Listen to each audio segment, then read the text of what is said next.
everybody. Joyful Wednesday. It's another Wednesday again. I give God all the praise for the gift of life. And today I am just excited that I'm excited for the faithfulness of God. I am excited for the faithfulness of God. God has been so faithful, and I have no reason not to be joyful. I have no reason not to be thankful. And so I am thankful for the gift of life. That's it. No, you see, sometimes when we say joyful or we're thankful, we always think of, oh, maybe God has blessed that person with $100 million. We think of that physical thing. Yes, the physical gifts are good, but then I am just joyful from my innermost being. I am joyful and I'm thankful and I'm grateful. And so as humans, we have to be grateful to God that we are alive. You understand? Even for those who are not here today, it's not because we spite them. It's not because we're better off. But it's just God. It's just the mercy of God. And so I am thankful. I am grateful. Today, what are we going to talk about? I'm going to talk about us being intentionally outspoken. That means you speak that word out. You understand? You have to be intentional. I am used to, like, when I'm praying, I like to pray within my breath. And I'm like, even when we have family prayers, my mom will say, are you praying? I said, yes, I'm praying within my breath. I say, no, you have to speak out, because first you might fall asleep while praying within yourself, but when you're vocal, you're going up and down, moving up and down. I'm not saying scream and shout. So I'm saying here, you have to speak it. You understand?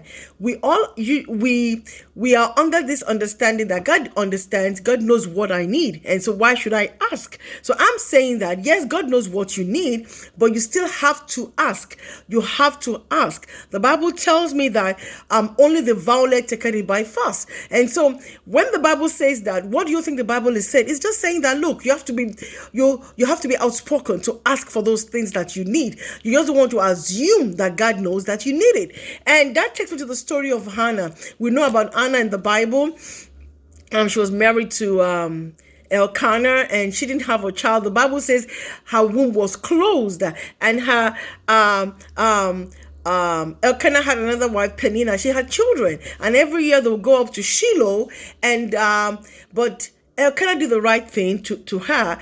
Always give her right of the share of whatever goodies he has for them. But one particular year, it got to a stage that Anna just could not take it anymore.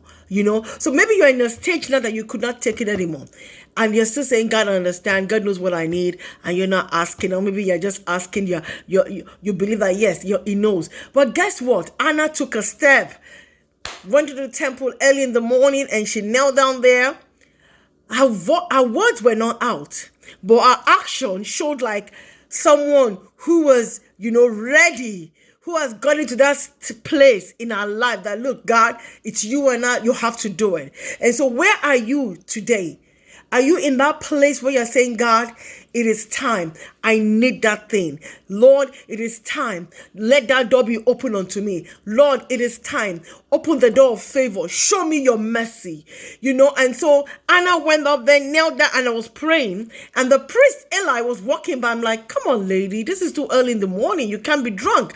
And then she responded and said, oh, you don't know, I am not drunk. I'm just a woman who is pouring out my heart. If you go into 1 Samuel chapter 1, 12 to 16, I'll read the verse that really touched me there. And I'm reading from verse 12. It says, as she kept on praying to the Lord, Eli observed her.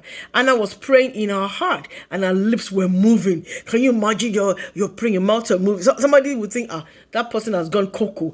And down in the line, Eli thought she was drunk and said to her, how long are you going to stay drunk? Put away your wine. And not so, my lord, Anna responded. I am a woman who is deeply troubled. I have not been drinking wine or beer. I was pouring out my soul to the Lord. Do not take your servant for a wicked woman. I have been praying here out of my great anguish and grief. And so do you know that at times when we are so pressed and we just need to pour out our heart, we are very vulnerable. And that is where Anna was, and she just spoke it and she prayed it.